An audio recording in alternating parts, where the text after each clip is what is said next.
Leonardo da Vinci. You hear the name and you probably think of the Mona Lisa, the ultimate Renaissance man, a genius who dreamed of flying machines. But there's another side to him, a deep, dark contradiction that's absolutely fascinating, and that's what we're going to unpack today.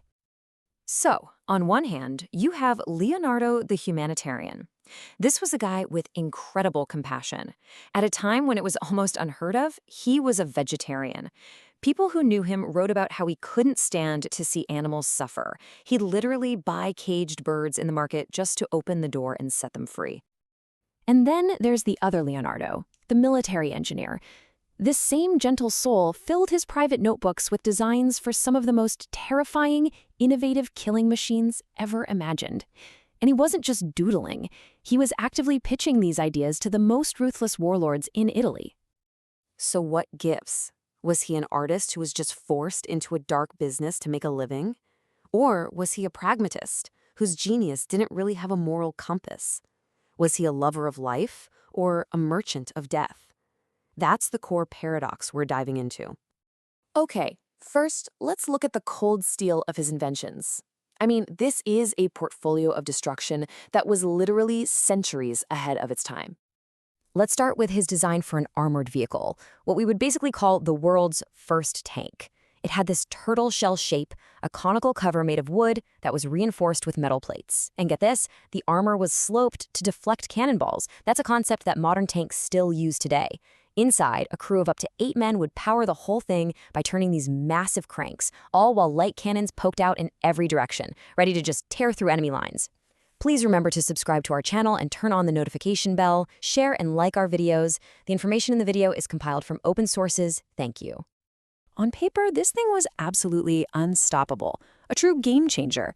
But Leonardo hid a secret in the blueprints, a tiny detail that made the entire machine completely useless. Here's the secret. The gears were drawn in reverse.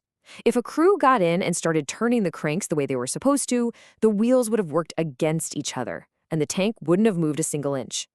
Now, could a master of mechanics like Leonardo make such a basic mistake? It seems highly unlikely. This leads to a really fascinating debate. Why the flaw? Historians have a few big theories. Was it a quiet act of sabotage by a man who secretly hated war, or maybe a clever bit of intellectual property protection to keep his designs from being stolen and used by his rivals? Or was it just a simple, rare mistake from a genius? The truth is, we still don't know for sure. And the tank? That was just the beginning. Look at this number, 24 meters. That's almost 80 feet. That's the proposed width for another one of his truly terrifying designs, the giant crossbow. See, Leonardo understood that battles aren't just won with force, they're won with fear. This thing wasn't really designed for pinpoint accuracy.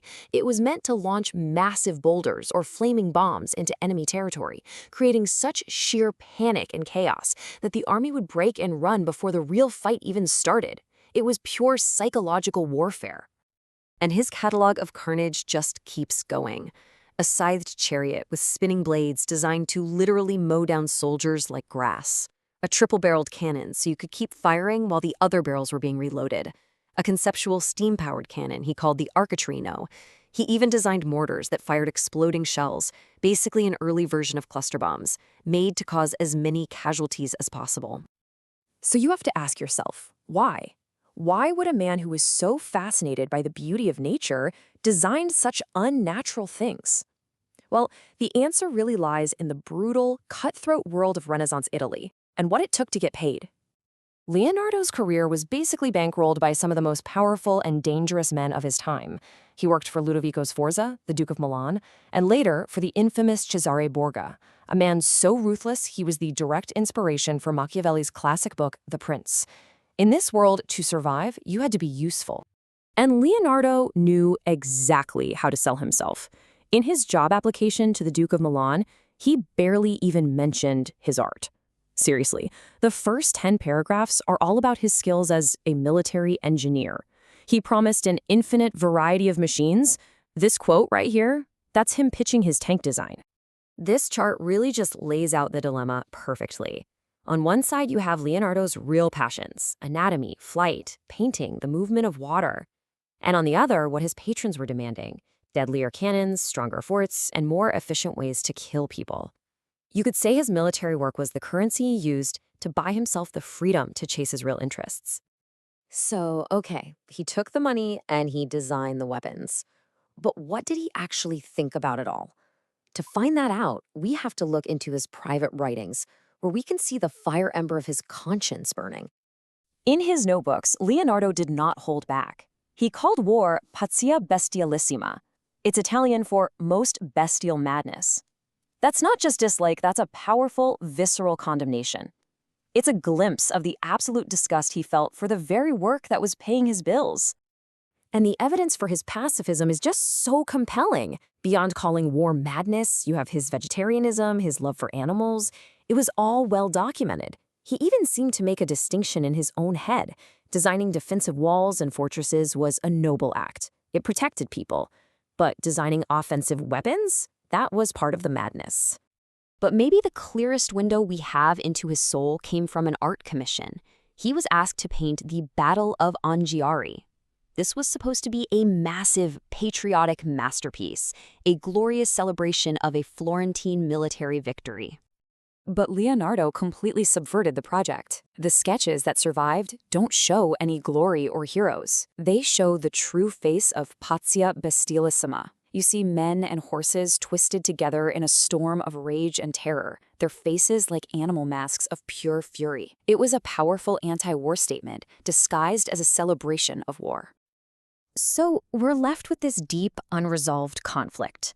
An artist who hated violence, but was funded by it. A lover of all life who designed incredible machines of death. And this really gets to the heart of it. In the bloody chessboard of Renaissance Italy, if you were a genius, you needed a wealthy patron to survive and work. And what did those patrons value more than anything? Military power. For Leonardo, designing war machines wasn't a passion project. It was a transaction. War was simply the price he had to pay to be able to create his art and conduct his science. Which brings us full circle, right back to that tank with the backward gears. Could that flaw have been his secret rebellion?